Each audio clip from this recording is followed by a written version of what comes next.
जी हाँ दोस्तों, ईरान के परमाणु ठिकानों पर हमला करना अमेरिका को पड़ गया भारी। अमेरिका का B-2 बॉम्बर लापता, ईरान ने मार गिराया बंकर बस्टर बम। बहुत स्वागत है आप सभी का। आप देख रहे हैं द राजनीति का विशेष सेगमेंट खबर और विश्लेषण। मैं हूं जब्बार खान। तो क्या दोस्तों वो अमेरिका जो कि ईरान को एक चुटकी में उसके परमाणु ठिकानों को मसलने की बात कर रहा था, क्या उसको लेने के देने पड़ गए? आखिर उसके 8 में से एक बंकर बस्टर बम गया कहां पर, लापता कैसे हो गया, क्यों वापस उसके ठिकाने पर नहीं पहुंचा? क्या ईरान ने उसे मार गिराया जैसा कि दावा है? विस्तार से आपको बताएंगे दोस्तों। जिस अंदाज में, जिस तरीके से मौजूदा वक्त में आज की तारीख तक 3 जुलाई तक भी जो रिपोर्ट सामने आई है वो ये कि अमेरिका का B-2 बॉम्बर ईरान पर अटैक करने के बाद में अब तक उसे वापस उसके ठिकानों पर नहीं देखा गया, पहुंचा नहीं। और इस बीच में कहा जा रहा कि ईरान ने जो दावा किया था कि हमने अमेरिका के एक B-2 बॉम्बर को मार गिराया है, वो दावा सच है। दोस्तों, यूरेशियन टाइम्स की खबर के मुताबिक अमेरिका के सभी B-2 बॉम्बर्स एयरफोर्स बेस पर वापस नहीं लौटे हैं। कहा जा रहा है कि अमेरिका के एक बंकर बस्टर बम को मार गिराया गया था। ऐसा भी कहा जा रहा है कि स्टील्थ B-2 बॉम्बर हवाई में फंसा हुआ है। कुछ रिपोर्ट में B-2 बॉम्बर लापता होने की बात सामने आ रही है। 21 जून को अमेरिका के मिसौरी स्थित व्हाइटमैन एयरफोर्स बेस से उड़ान भरने में जिस तरीके से जो स्थिति इस वक्त तक सामने आई, उसमें अमेरिका के लिए यह खबर कहीं ना कहीं झकझोरने वाली है। दोस्तों, दरअसल अमेरिका ने ईरान के परमाणु ठिकानों पर 7 B-2 बॉम्बर से हमला किया। ये समूह प्रशांत महासागर के ऊपर से रवाना हुए। वहां से दियोग्यो गार्सिया में गुराम एयरबेस पहुंचे। इस समूह में B-2 बॉम्बर्स की संख्या 7 थी। ईरान के 2 परमाणु ठिकानों फोर्दो और तनास पर हमला किया था। ट्रंप ने यह दावा किया था, जैसा कि आपने सुना होगा, कि उनके B-2 बंकर बस्टर अटैक करके वापस आ गए थे, मगर कहा जा रहा है कि ऐसा हुआ नहीं था। 7 में से एक अब तक वापस नहीं पहुंचा, लापता है। और यह भी कहा जा रहा है कि दरअसल उसे ईरान ने मार गिराया।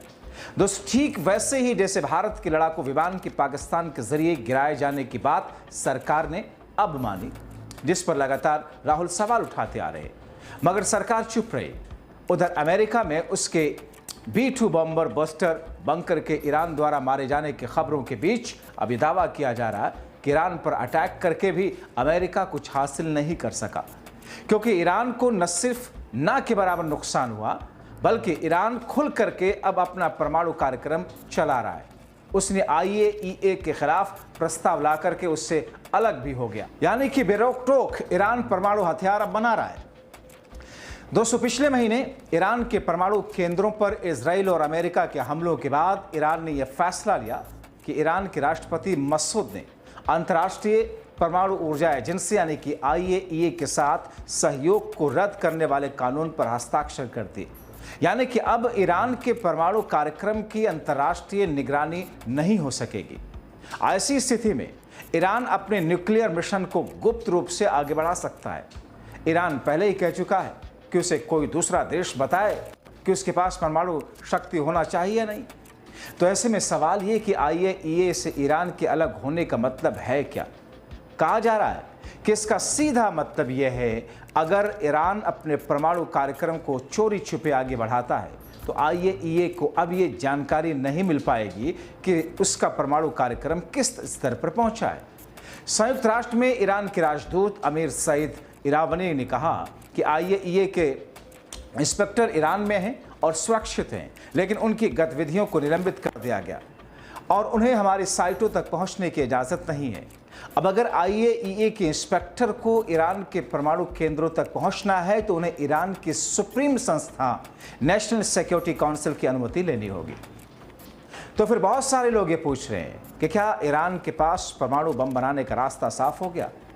दोस्तों, यहाँ ये जानना ज़रूरी है कि ईरान के फोर्डो, तनास और इस्फहान परमाणु केंद्रों पर हमले के बाद में ईरान का 400 किलोग्राम यूरेनियम गायब है, या फिर यूँ कहा जाए कि उसे दूसरी जगह शिफ्ट कर दिया गया।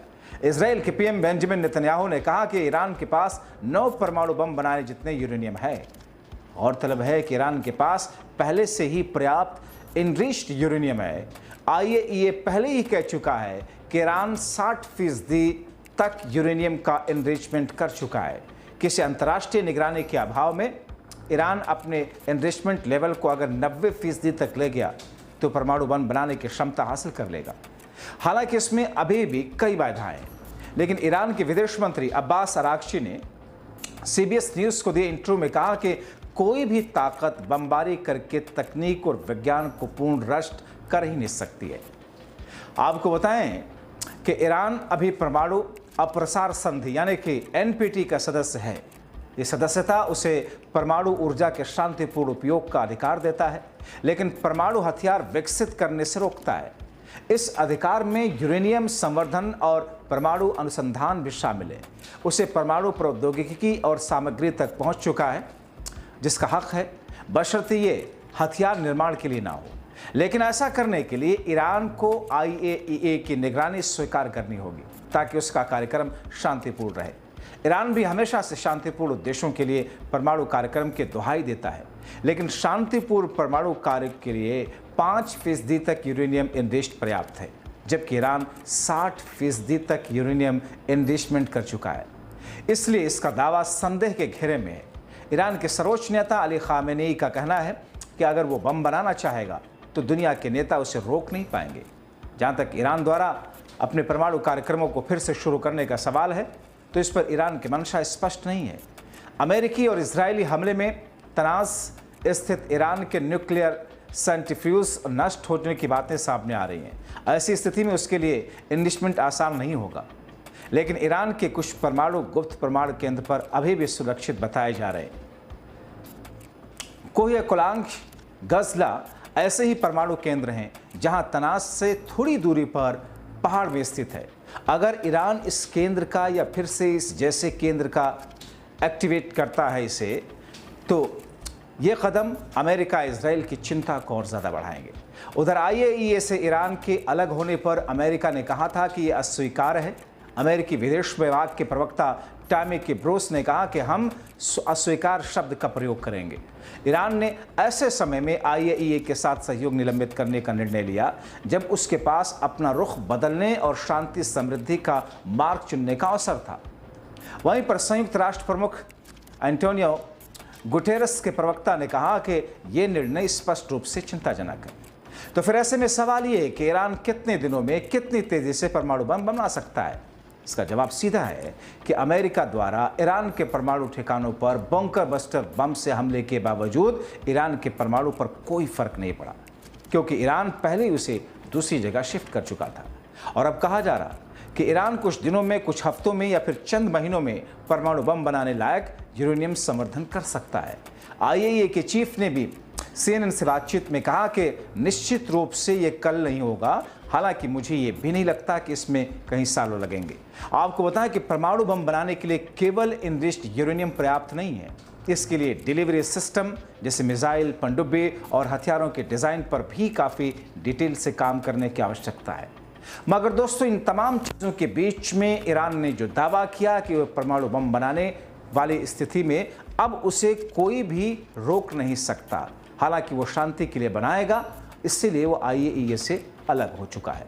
मगर जिस अंदाज में इसी मुद्दे को लेकर के परमाणु ठिकानों पर अमेरिका ने जिस तरीके से बमबारी की थी, उसमें कहा गया कि थोड़ा मोड़ा नुकसान उस ईरान को ज़रूर हुआ, लेकिन कोई बड़ा नुकसान उसे नहीं हुआ।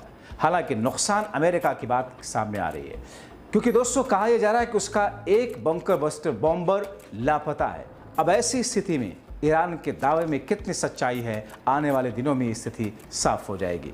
फिलहाल अभी के लिए इतना ही। आप क्या सोचते हैं, आपकी राय क्या है? आप कमेंट बॉक्स में अपनी राय ज़रूर लिखें।